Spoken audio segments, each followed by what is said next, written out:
Hey everybody, we got a good news update tonight on the progress of my 125. So why are we looking at my gourami tank, you wonder? Well, I used some water from this tank to use as a comparison in a test I just ran. So we're going to go in the other room and we're going to look at the test results here for one moment. And then once we've seen that, we will come back in here and we will look at this beautiful tank and we'll discuss what we saw. That way we don't have to stand there and look at cups full of colored water while we discuss the results. So hang on half a second, we'll get in the other room and I'll show you some test results. Alright, here we are. The vial is my test for ammonia from the 125, and that is fine. It's been fine for about a week now. All I've been waiting for is the nitrite eating bacteria to build sufficient numbers to deal with the little bit of nitrites that were still building up in my tank. So I've run some tests. The test in the center there, or the one to the left if you prefer, is tested from my gourami tank. The test on the right has been tested from my 125. So let's go back and look at the gourami tank and we will discuss what all these results mean, because I think I'm finally over the hump. Alright, so what did all that mean? The reason I used this water to test as a comparison test is because I wanted to use a well-established tank, and I wanted to use a tank that by all realistic standards we could say does not have any nitrite levels in it, because I guarantee if I had done an API test kit test for nitrites, which I do not have at the moment, it would have showed none in this tank.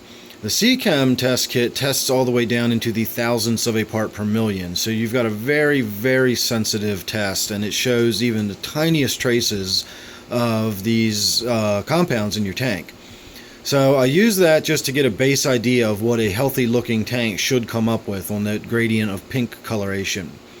So when we looked at the 125,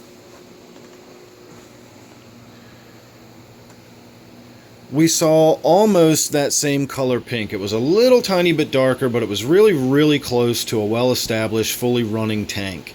Now, why that's so significant is because I did a video this morning on this very tank where I did a big water change, and I was complaining that usually when I do these big water changes, for some reason I always have this baffling experience where whatever I'm trying to lower in my tank, whatever organic or inorganic compound I'm trying to deal with, in the case this morning, it was a little bit of elevated nitrite levels that had built up overnight. And I never seem to have a reduction after I do a big water change. Well, this morning I got a really big reduction. It was a noticeable reduction in the nitrite levels. I got the tank down to really, really small amounts. But here's the important part. It was 9 hours ago, and even though I didn't save the test, I know it was nowhere close to what a healthy established tank was running, because I actually tested another tank the same way against it this morning, and it was considerably pinker than the established tank. So over a 9-hour period, by all indications, I have actually lowered my nitrites a little bit. So that means I've crested the hump and I'm actually on the way to getting no nitrites in the tank, or no, for all practical purposes, no nitrites in the tank. So I'm going to go ahead and take a water sample now. It's about 9 o'clock on Sunday night. And I'm going to hold that water sample overnight. Tomorrow morning I will take another test and I will compare. I'll run both tests in the morning and I'll compare them, and if it hasn't come up or if it's indeed gone down, then we can all breathe a sigh of relief and say this is over and this tank is cycled in, and now it's just going to be a matter of just enjoying the ride. So thanks for watching. I hope you've enjoyed this process with me. Again, I do not recommend cycling a tank with fish in it, whether you're forcing it or not. It's just not a good way to do it if you can avoid it. So thanks again for watching. Appreciate it. Hope you enjoyed. Please like, please subscribe, and I will see you on the next one.